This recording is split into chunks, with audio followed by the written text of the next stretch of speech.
প্রেগনেন্সিতে আম খাওয়া নিরাপদ কিনা, আম খাওয়ার উপকারিতা এবং আম খাওয়ার পার্শ্ব প্রতিক্রিয়াগুলো কী কী চলুন জেনে নিই। আম একটি মৌসুমি ফল। কাঁচা আম অথবা পাকা আম সব কিছুই আমাদের কাছে প্রিয়, কিন্তু প্রেগনেন্সির সময় মনে একটা ভয় থাকে আম খাওয়া নিরাপদ কিনা।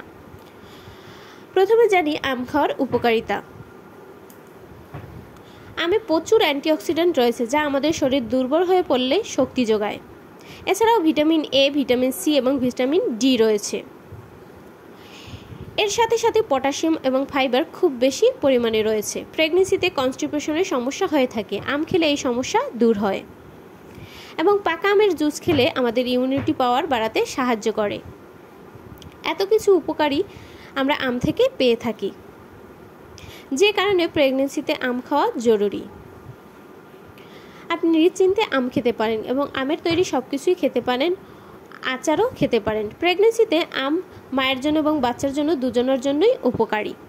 পাকা আমে ক্যালোরি আছে, যার কারণে প্রেগনেন্সির সময় ব্লাড সুগার বেড়ে যায়, যার জন্য যাদের একটু ওজন বেশি, ডায়াবেটিসের সমস্যা আছে, প্রেগনেন্সির সময় যাদের ডায়াবেটিস হয়েছে তাদেরকে আম কম খেতে বলা হয়।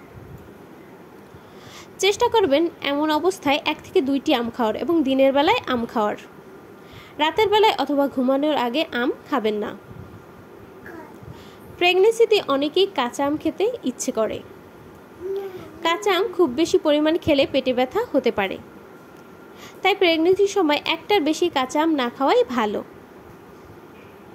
পাকা আম খাওয়ার আগে অবশ্যই ভালোভাবে পরিষ্কার জলে ধুয়ে তারপর খাবেন, কারণ আম পাকানোর সময় কার্বোহাইড্রেট ব্যবহার করা হয়, যেটা শরীরের জন্য একেবারেই ঠিক নয়। আম একটি ক্যালোরি রিচ ফুড, এটা কখনোই খুব বেশি পরিমাণে খাওয়া ঠিক নয়। আম খাওয়ার পর বেশি ক্যালোরিযুক্ত খাবারও খাওয়া যাবে না, যেমন চিনি, আইসক্রিম, এগুলো খাবেন না। চলুন জেনে নিই আম খাওয়ার কিছু পার্শ্ব প্রতিক্রিয়া। যদিও প্রাকৃতিকভাবে আম খাওয়ার কোনো বড় পার্শ্ব প্রতিক্রিয়া নেই, তবে কৃত্রিমভাবে পাকানো আমের মধ্যে ক্যালসিয়াম কার্বোহাইড্রেট রাইজিং এজেন্ট ব্যবহৃত হয় এবং আর্সেনিক, ফসফরাসের মতো অস্বাস্থ্যকর প্রভাবগুলি মা ও শিশুর মধ্যে প্রকাশ হয়।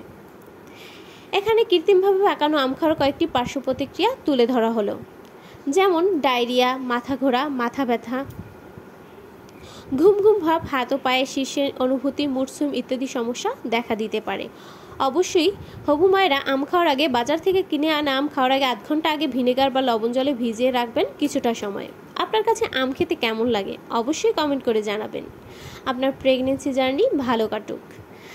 আরও ভিডিও পেতে পেজটি ফলো দিয়ে পাশেই থাকবেন, আর ভিডিওটি শেয়ার করে অবশ্যই অন্যকে দেখার সুযোগ করে দিবেন। Thanks for watching. ফলো পিওস।